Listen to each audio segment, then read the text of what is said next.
Assalamualaikum warahmatullahi wabarakatuh. Kami, kelas 10-7 dari kelompok 12 akan menjelaskan materi Kerajaan Tidore. Nama saya Raina Syagaini, absen 26. Nama saya Muhammad Gizlan Kacaida, absen 17. Nama saya Ahmad Lasafis, absen 3. Berikut videonya.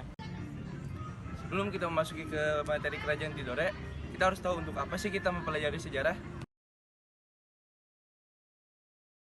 Kita harus mempelajari sejarah karena membantu kita memahami akar, budaya, dan identitas kita.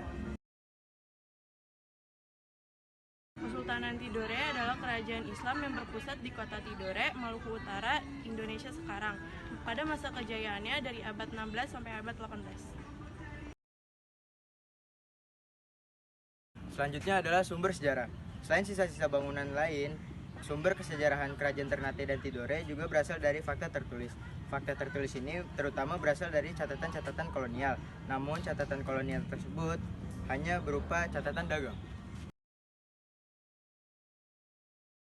Selanjutnya adalah proses berdirinya Kerajaan Tidore. Kerajaan Tidore diperkirakan berdiri pada abad ke-13. Kerajaan ini pada awalnya sering terlibat pertempuran dan persaingan dalam bidang perjualan rempah-rempah.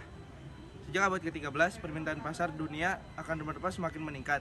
Bersamaan itu pula, agama Islam masuk ke daerah ini. Berikut raja-rajanya. Raja pendirinya bernama Muhammad Nakil.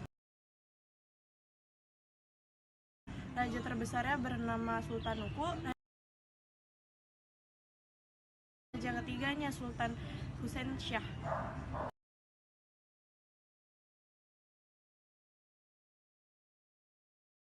Selanjutnya adalah peristiwa besar di Kerajaan Tidore. Kesultanan Tidore mencapai puncak kejayaannya pada masa pemerintahan Sultan Nuku. Sultan Nuku dapat menyatukan Ternate dan Tidore untuk bersama-sama melawan Belanda yang dibantu Inggris. Belanda kalah serta terusir dari Tidore dan Ternate. Sementara itu, Inggris tidak mendapat apa-apa kecuali hubungan dagang biasa. Selanjutnya adalah kemunduran Kerajaan Tidore. Kemunduran Kesultanan Tidore disebabkan karena diadu domba dengan Kesultanan Ternate yang dilakukan oleh bangsa asing, yaitu Spanyol dan Portugis, yang bertujuan untuk memonopoli daerah penghasilan rempah-rempah tersebut.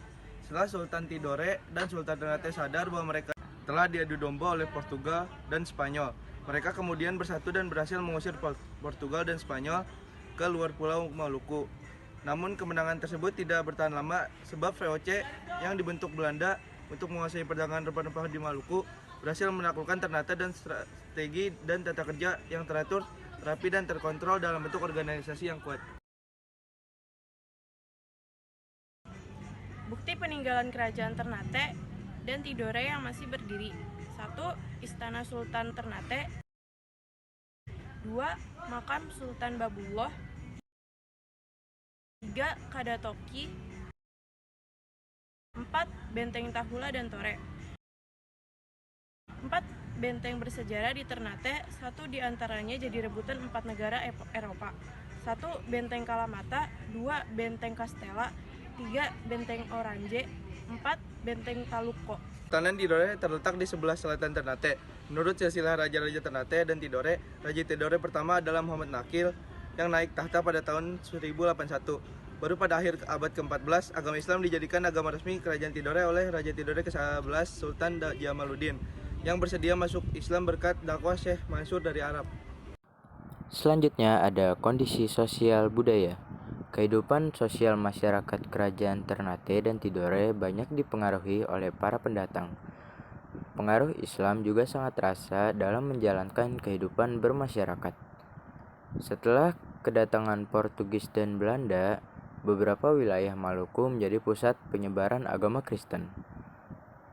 Kehidupan budaya rakyat Kerajaan Ternate dan Tidore meliputi aktivitas perekonomian, sehingga tidak banyak menghasilkan kebudayaan. Beberapa hasil budayanya adalah Istana Sultan Ternate dan ritual kolani Uci Sabea. Sekian dari kelompok kami, kurang lebihnya mohon maaf.